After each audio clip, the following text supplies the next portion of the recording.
Merci beaucoup pour la parole, honorable président. Honorable membre du bureau, honorables députés nationaux, élus légitimes du peuple, c'est pour moi un réel privilège de me présenter devant vous en tant que membre de votre gouvernement en ma qualité de ministre de Postes, Télécommunications et Nouvelles Technologies de l'Information et de la Communication, PTINTIC en sigle, pour répondre à la question orale avec débat initiée par l'honorable Missare Mugombewa Claude. Monsieur Kibasa, quand j'évoque ce nom, je vois votre père, Frédéric Kibasa Maliba, qui était un combattant à Zaki Motoya peuple. Na makambo yo, ezako souye yo, na regretté. Et, wana nayoki, monsieur Kibasa Alobi. Adressez-vous à la plénière. Je m'adresse à vous, président. Oui. Quand j'entends monsieur Kibasa, réponse yo, Monsieur le ministre ici. Monsieur le ministre, Excellence, Monsieur le ministre, honorable Kibasa. Mais, nakata ina oseka, okomo sala, musala ya général Kasongo. Yo musala na yo komisa sikoyo, ministre Abachombo. Ki ministre na yo banome yo ezapona Bachombo. Bachombo wana. Ngaya wana zoko yebisa bino. J'ai importé ça par sac.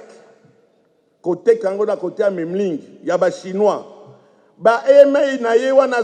Etc. C'est de l'escroquerie à ciel ouvert. Même le président de la République, Azaï contre Alikambouana, mais les alliés associations moko, na bato baza, na ministre, na ba copain, oh batetela ba copain, oyo baza na présidence de la République. Mais ce n'est pas pour la population. Non, papa. Boïté, tata. Boïté, papa. Président, ça n'engage que moi. Est-ce que, monsieur Kibasa, pouvez-vous nous dire... Ministre. Je termine, monsieur le ministre Kibasa, honorable ministre Kibasa. Adressez-vous à la plénière et au président. Président Oyo, na lobike, na komina simanaïs asikoyo. Monsieur le président, ministre Kyo Kamata lobi Moussala ya zako sala, adingo ko sanani. Moussala zo sala wana donc est diminué, vol à Bachombo, na Victoire, na Memling et autres. Oya opesa biso ba chiffres moko erronés. Mais moi aussi je peux citer les chiffres. Vous savez les chiffres qu'on les fait parler. Hein, je peux dire qu'il y a 14 milliards de chombo qu'on a recouvert et ça a une incidence à tant mon côté sur la population. À partir de ce moment, monsieur le président Bosso, il ne faudrait pas qu'on commence à se moquer de nous croyant qu'on ne fait rien à l'Assemblée. Il faudrait que chaque ministre qui est interpellé Mukolowana amela réasek puisqu'il y a dit vous me collez et abima wate comme si de rien n'était.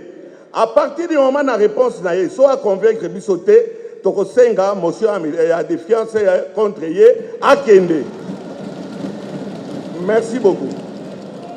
Premièrement, je tiens à féliciter et remercier le président de l'Assemblée nationale pour avoir accepté d'aligner, de programmer cette question, une question très importante à la nation. J'ai dit quand j'intervenais au Parlement que c'est tout Congolais qui est victime de cette taxe. C'était une question à travers cette plénière que le ministre, d'ailleurs une occasion en or qu'on a donnée au ministre pour qu'il puisse donner des éclaircissements sincères au peuple congolais, des explications sérieuses par rapport à la perception illégale de la taxe RAM. Malheureusement, je suis déçu, comme tous les autres collègues, le ministre n'a pas su convaincre l'auguste assemblée. Le ministre n'avait pas d'argument pour convaincre les honorables députés par rapport à cette taxe illégale. Nous attendons la réplique après les interventions des honorables collègues, du ministre Andeya 48 heures, et si le ministre ne donne pas des arguments convaincants, comme je l'ai dit, nous allons examiner la Constitution, nous allons examiner le règlement intérieur de l'Assemblée nationale. C'est-à-dire, nous allons passer à la motion de défiance pour faire partir ces ministres qui n'honorent pas l'image de la République, qui n'accompagnent pas le chef de l'État par rapport à sa vision.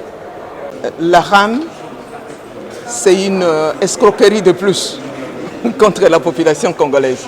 Parce qu'on ne peut pas avoir une taxe qui n'a ni soubassement légal et qui doit être imposée à la population. Ça, c'est inacceptable pour les élus du peuple que nous sommes. Nous ne sommes pas satisfaits de ces réponses parce que dans tout ce qu'il a dit, il n'y a rien qui justifie cette taxe. Et c'est ainsi que vous avez vu qu'à l'unanimité, tous les députés ont demandé la suppression pure et simple de cette taxe qui est de trop. Je félicite le président de l'Assemblée pour cet élan nouveau. Et vous savez, le président de la République, son Excellence Félix Tshilombo Tshisekedi, c'est un homme de droit. Et il a dit qu'il favorisait l'expression de chacun. Vous avez vu, nous avons interpellé un ministre de l'Union sacrée et le débat a été citoyen républicain pour l'intérêt supérieur de la population. La population n'a pas compris le processus de cette taxation qui en réalité, il s'avère qu'il n'a pas de soubassement juridique et aussi face à la pauvreté, à la situation économique de la population et face à d'autres priorités, il y a eu un tollé. Et donc, cette action du ministre, qui du reste peut se justifier, n'a pas eu l'assentiment, encore moins l'accompagnement de la population.